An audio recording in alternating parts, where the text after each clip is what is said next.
In one more question related to frequency distribution table, it is given to us that using the tally marks construct a frequency table, and then after that we have to construct a cumulative frequency table. So what I've done in this question, that we have to make the two tables separately, but I have shown the two tables in just one table. But if this kind of a question comes in the exam, then you are going to show two tables separately. So the data is given to us: 5, 5.26, 5.4, 5.26, 5.3, 5.26, 5.4, 5.3, 5, 5.2 and 5.4. There are 14 observations of 14 data that is mentioned over here of a certain quantity. Now first thing we have to do is, first we have to draw we have to construct a frequency table. Now a frequency table consists of observation, tally marks and frequency. Frequency means the number of times a data is repeated in that particular set of observations. Now as you can see, the different values that are given in the observations are: 5 is given, 5.2 is given, 5.3, 5.4 and 6. These are the 5 different values that are mentioned in all these set of observations. So in the first column I'm going to mention the heading as observation, for which the variable that can be used is as x, and I've written the different values that I have observed in the given set of observations.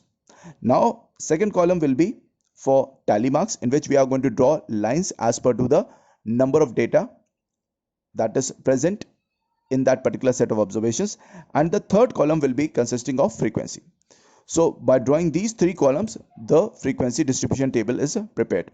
Now if you are going to find out how many times 5 is coming in the given set of data, so that will be 1 and 2 times. So I have marked 2 lines over here in the tally marks and 2 I have written in the frequency.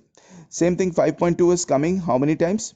1, 2, 3 and 4. So I've written 4 over here in the frequency part and I've drawn 4 lines.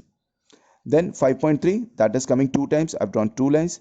5.4, that is again coming 3 times, you can see it over here. 5.4, 1 time, 2 time, 3 time, so that is why the frequency will be 3 and you will be drawing 3 lines. And 6 is coming 3 times and you will be drawing again 3 lines. Now at the end of the frequency distribution table, you are going to add all the frequency, which will give us the value as 14. This is a symbol for sigma. Sigma means sum. So I've written sigma f, that means I have done the summation of all the frequencies, which has given us the value as 14. So in this way you are going to draw the frequency distribution table by drawing these 3 columns, where in the first column you will be writing the observation, second you will be writing the tally marks, and in the third you will be writing the frequency. But if you have to draw a cumulative frequency table, then in that case you are going to write the observation, the frequency and the cumulative frequency. And as I told you earlier, that cumulative frequency is actually the sum of the two consecutive frequencies. So for the first observation 5, the frequency is 2, so its cumulative frequency will be as it is, that is 2. For the second observation 5.2, the frequency is 4, but its cumulative frequency will be the sum of these two frequencies, that is 2 plus 4, 6.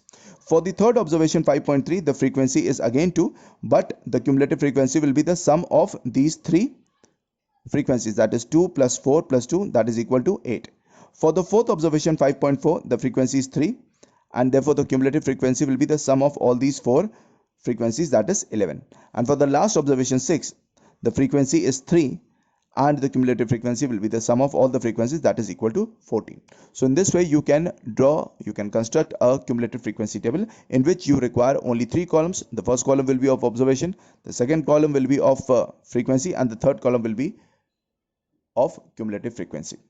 In this way you can write the answer.